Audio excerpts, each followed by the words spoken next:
ფრანგულ ენაში გვაქვს სამი ჯგუფის ზმნა. მათ შორის არის კიდევ ქვეკატეგორიები, მაგრამ ესე მთლიანობაში მაინც სამი ჯგუფის ზმნა არის, ხო? პირველი ჯგუფის ზმნა, ეს არის სიზმნები, რომლებიც ვითარდება უბრალოდ R-ზე, ანუ R-ზე, გლეხურად რო ვთქვათ, ხო? არაფერი ისეთი განსხვავებული.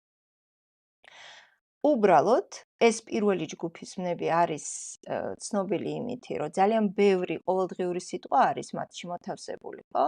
თავმოყრილი, მაგრამ ამას გარდა ისინი უბრალოდ ემორჩილებიან კანონს, ასე ვთქვათ, ხო, წესებს ემორჩილებიან, უღლების წესებს ემორჩილებიან. ანუ დაბოლოებები, როდესაც რაიმე დაბოლოება უნდა დაიმატონ, ჩვეულებრივ იმ დაბოლოებებს იმატებენ და ჩვეულებრივ მიყვებიან, ასე ვთქვათ, დინებას.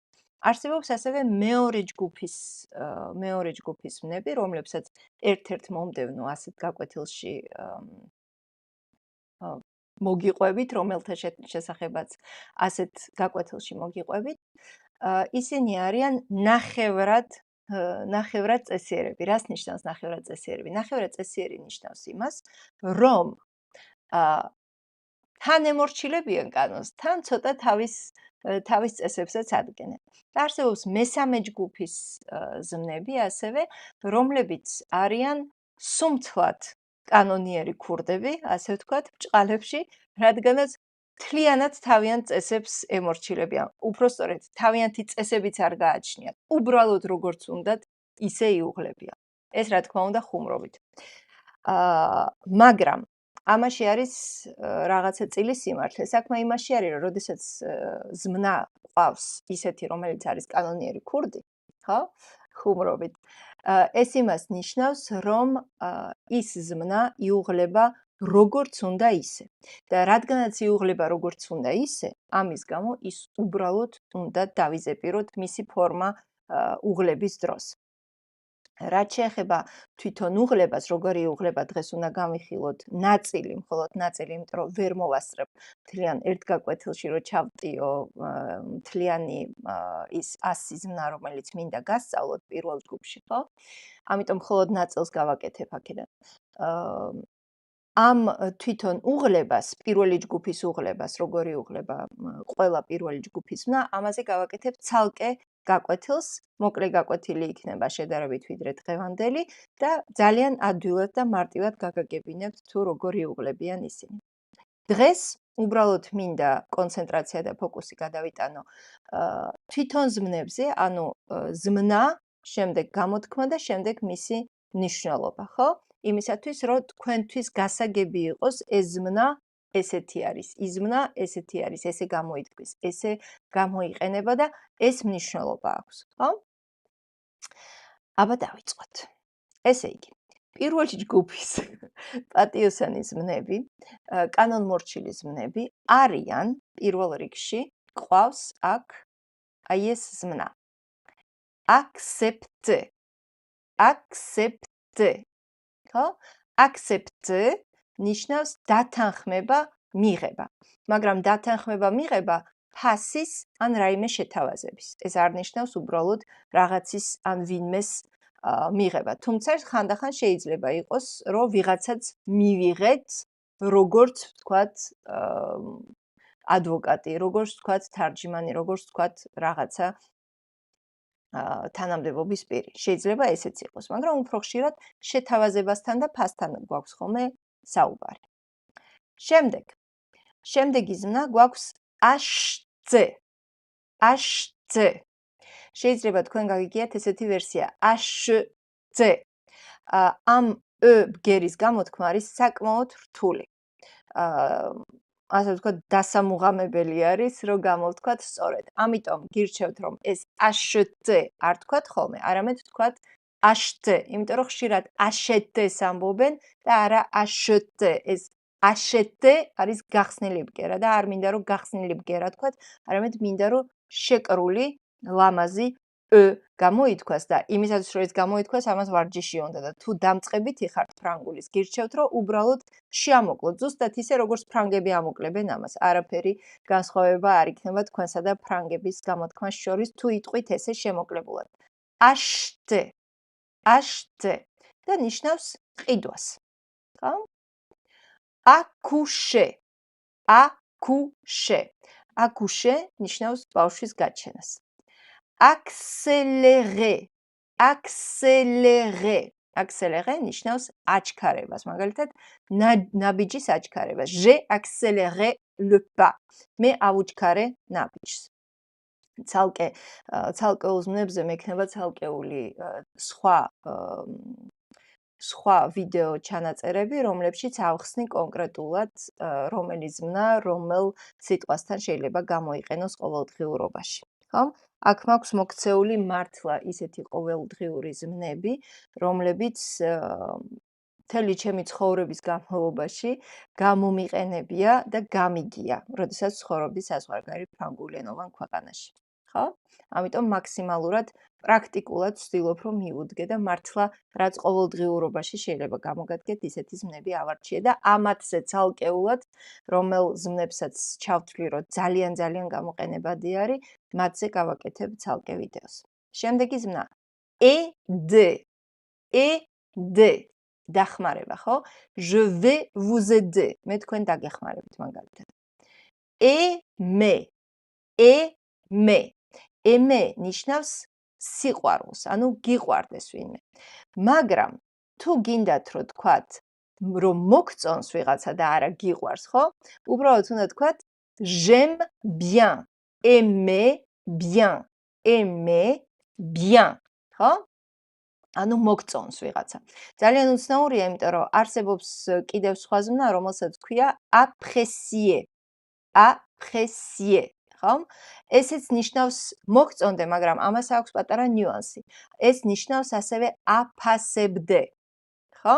და აი ეს კონკრეტულად aimer bien ნიშნავს უკვე კონკრეტულად მოგწონდეს. ხო? Так. შემდეგ. გვაქვს ajouter. Ajouter ნიშნავს დამატებას, მიმატებას, ხო?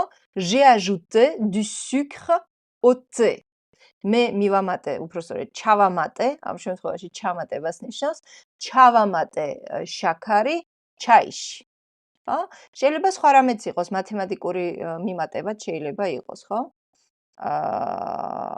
შემდეგ. Annuler. გაუქმება. ამას ხშირად ვიყენებთ ხოლმე. Je voudrais annuler mon rendez-vous. ხო? მე ვისურვებდი გამეუქმებინა ჩემი რანდევუ. ვეღარ ვლაპარაკობ ქართულად. მე მსურს გავაუქმო ჩემი რანდევუ. ხო, ხშირად არის ხოლმე. ან კიდე votre rendez-vous შეიძლება დაგირეკონ, როდესაც ექიმთან მიდიხართ ადვოკატთან და ასე შემდეგ. იხდიან ბოდიშს, excusez-nous, votre rendez-vous est annulé. ხო, შეიძლება გითხრან ეს. უკაცრავად თქვენი რანდევუ გაუქმებული არის. რანდევუ ვინც არ იცის და ვინც არ ცხოვრობს საფრანგეთში, რანდევუ ნიშნავს ვიზიტს, ჩანიშნულ ვიზიტს. ეს სიტყვაც ხშირად, ამ სიტყვასაც ხშირად გაიგებთ ხოლმე. შემდეგ. appeler. დარეკვა და ასევე დაძახება. Je vous appelle dans une heure. მაგალითად, ხო? მე თქვენ დაგირეკავთ 1 საათში. სიამოვნებაში გრამატიკულად რო გავარჩიოთ, მე ვამბობ, მე შენ გირეკავ 1 საათში, ანუ აწმყოს გულისხმობ და სხვა არაფერს, ხო? მაგრამ ამ შემთხვევაში ხშირად ფრანგულ ენაში და არა მარტო სხვათა შორის ფრანგულ ენაში, სხვა ენებშიც, ხშირად ფრანგულ ენაში აწმყო დროს ვიყენებთ ხოლმე მომავლის აზრით. ხო? არ დაგაბნიოთ ამან, უბრალოდ დაიმახსოვრეთ, როცა ვეუბნე je vous appelle dans une heure. დაგირეკავთ 1 საათში. ესე გადმოითარგმნება ქართულად. სიტყვით რო გადმოვთარგმნოთ, იქნება მე შენ გირეკავ 1 საათში. ხო? თუმცა ქართულადაც შეიძლება იყოს მე შენ გირეკავ 1 საათში. Okay. შემდეგ. Apporter. მოტანა. ხო? Je vais apporter de la nourriture. ხო? Je vais apporter de la nourriture. ხო? მე მოვიტან საჭმელს.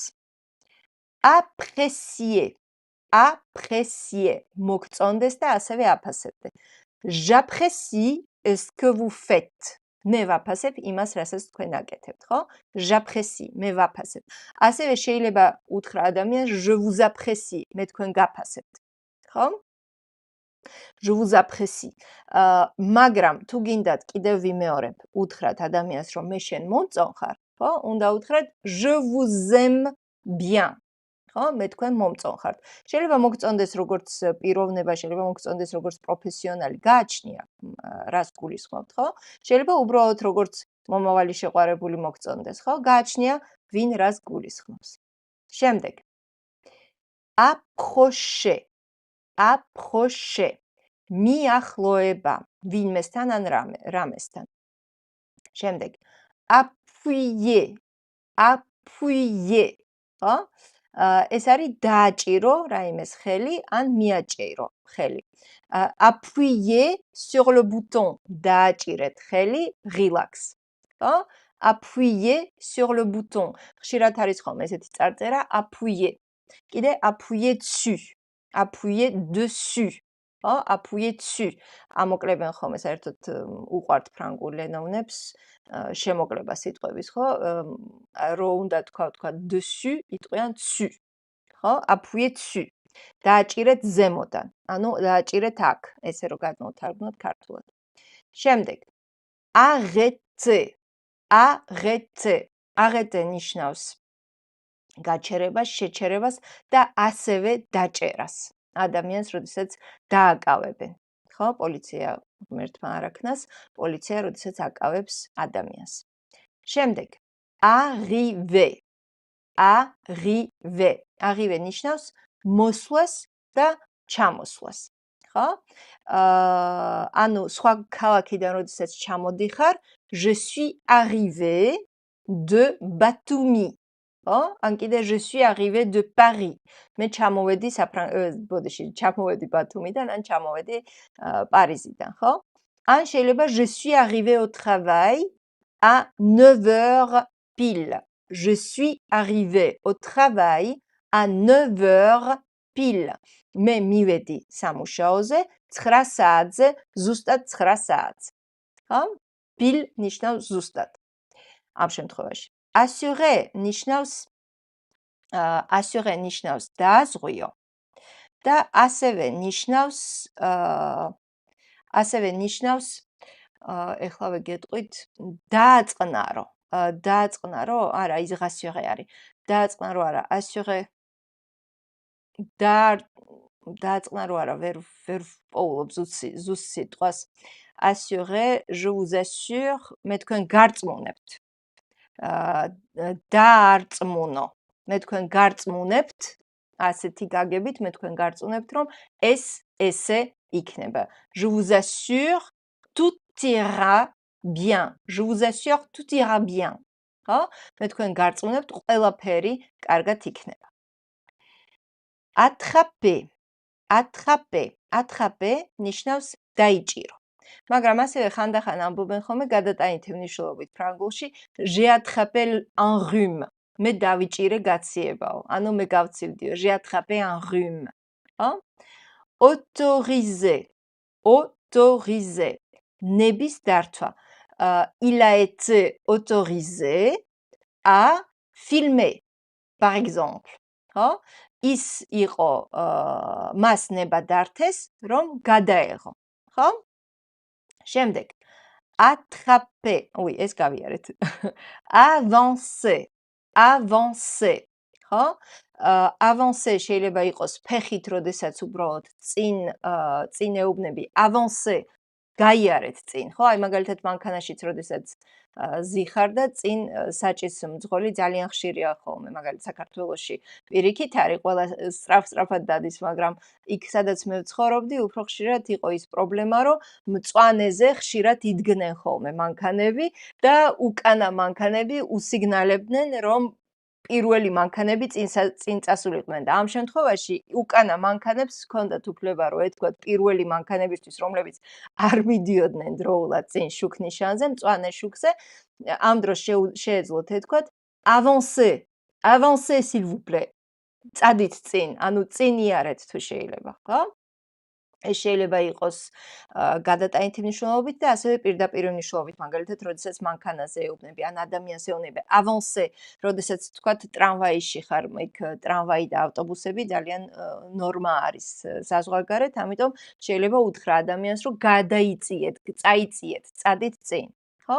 და ასევე შეიძლება ვთქვა j'ai avancé dans mes devoirs. მე წავიწიე წინ ჩემს დავალებებში. ანუ ვისწავლე, რაღაცა ვიმეცადინე იგულისხმება, ხო? ანუ წინ წავიწიე. წინ სხვას ნიშნავს. Balayer.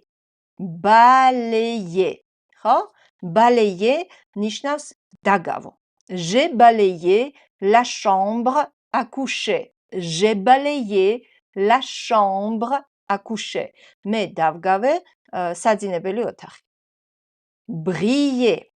Briller. Le soleil brille tous les jours en Géorgie. Briller ნიშნავს ბრწყინვას. მაგრამ არა მარტო მზის, მე ხავ თქვი რომ le soleil brille tous les jours en Géorgie, ნიშნავს რომ მზე ბზინავს ბრწყინავს უფრო სწორედ, მზე ბრწყინავს ყოველ დღე საქართველოში, ხო?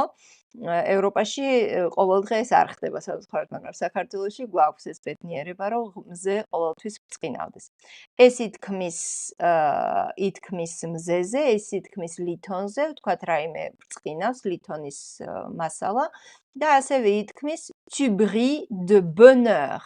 შეიძლება ესე იყოს ვიღაცა ბრწყინავდეს ბედნიერებისგან. Tu brilles de bonheur. შენ ბრწყინავ ბედნიერებისგან, ხო? შემდეგ brûler. Brûler. ხო? დაწვა ან უბრალოდ რომ იწვოდეს რაღაცა, ხო? J'ai brûlé mes cahiers. ხო? მე დავწვი ჩემი რვეულები. მაგალითად, ხო? J'ai brouillé mes cahiers. შემდეგ cacher. Cacher. ხო? დამალვა. ხო? J'ai caché mon porte-monnaie. J'ai caché mon porte-monnaie. ხო? მე დავმალე ჩემი პორტმანი, საფულე. ბოლოს კიდევ ორი დაგვრჩა. causer. Causer. გამოიწვიო რაღაცა, ხო? Cet accident a causé beaucoup de dégâts. Cet accident a causé beaucoup de dégâts. ხო? ამ შემთხვევამ, ამ ავარიულმა შემთხვევამ, ვერ ვამბობ ქართულად როგორ არის სწორედ, ამ შემთხვევამ სახიფათო შემთხვევა ვერ ვთარგმნი. საავარიო შემთხვევა შეიძლება იყოს, ან შეიძლება არა მარტო საავარიო შემთხვევა, accident არის რაღაცა ისეთი შემთხვევა, რომელიც მოულოდნელი იყო, ასე ვთქვათ, ცუდი შემთხვევა არის ხოლმე უფრო ხშირად ამ გაგებით იგულისხმება ხოლმე. უფრო ხშირად ავარიაზე ვამბობთ ხოლმე ფრანგულში. არ გაგიკვირდეთ, ზოგჯერ ქართულად მიჭირს გადმოთარგმნა, იმიტომ რომ დიდი ხანი ცხოვრობდი საზღვარგარეთ და ქართულად ზოგჯერ შეიძლება ვერ ვიპოვნო ზუსტი შესატყვისი, მაგრამ accident ნიშნავს შემთხვევას, ცუდ შემთხვევას, ავარიას ან რაიმე ცუდ შემთხვევაში შეიძლება ადამიანი დაეცეს და ასე შემდეგ. შემთხვევას ნიშნავს, ასე ვთქვათ, ხო? ესე იგი, cet accident a causé beaucoup de dégâts. ხო? ამ შემთხვევამ, ან უბედურმა შემთხვევამ, აი ვიპოვნე. ამ უბედურმა შემთხვევამ ბევრი ზიანი გამოიწვია. ჯვარი გვწერია ყველას, მაგრამ აი ესეთ კონტექსტში შეიძლება გავიგოთ სიტყვა accident და causer, რაც თავარია, გამოიწვია, ხო? Causer, a causé, cet accident a causé beaucoup de dégâts. ამ უბედურმა შემთხვევამ გამოიწვია ბევრი ზიანი. ან დიდი ზიანი შეიძლება ესეც გადმოთარგმნოთ ქართულად. და ბოლო დღევანდელი დღისთვის მე გავაგრძელებ, კიდე გვექნება ესეთი გაკვეთილები. changer. changer. changer ნიშნავს შეცვალო, ხო? j'ai changé mon barbier. რაც გამახსენე, მე შევცვალე ჩემი სტილისტი, მე მგონი სტილისტია ქართულად, ოღონდ კაცების სტილის არ ვიცი, დალაქი. გამახსენდა. მე შევცვალე ჩემი დალაქი. მე მაგალითად წარმოვიდგინოთ რომ მე კაცი ვარ და ვამბობ მე შევცვალე ჩემი დალაქი. ხო? ან უბრალოდ მაგრამ ეს უკვე ნაცვალსახელიანი იქნება, ნაცვალსახელიანი ზმნები კიდევ განსახილველი გვაქვს. je me suis changé. ხო? ეს აქ არა მაქვს ნაცვალსახელიან ზმნებს კიდევ განვიხილავთ ცალკე. Je me suis changé. ეს ნიშნავს, რომ ტანის ამოსი გამოვიცვალე. მოკლედ, დღევანდელი დღისთვის მე ამაზე შევჩერდები 26-ის ზმნა განვიხილეთ, მე მგონი საკმარისი იქნება თქვენთვის და შემდეგ ჯერზე გავაგრძელებთ 27 ზმნიდან და გავალთ 50-მდე ან ცოტა მეტამდე, რამდენადაც შევძლებ, რომ ძალიანაც არ გამიგრძელდეს გაკვეთილი, თქვენთვისაც სასიამოვნო იყოს საყურებლად და მეც გავქაჩო, ასე ვთქვათ, და არ გადავიღალ. წარმატებებს გისურვებთ ყველას და თუ რაიმე გაუგებარი არის, ყოველთვის შეგიძლიათ მომწეროთ ან YouTube-ში Français avec Natia, ფრანგული ნათიასთან ერთად, ან შეგიძლიათ ასევე მომწეროთ Facebook-ზე ჩემს პირად პროფილში ნათია ბატრიაშვილი, ინგლისური ასოებით. ან ფრანგული ემიგრანტებისთვის ასევე პროფესიონალური, ჩემი პროფესიული გვერდი ფრანგულის სწავლისთვის. წარმატებები ყველას და მომავალ შეხვედრამდე. კარგად!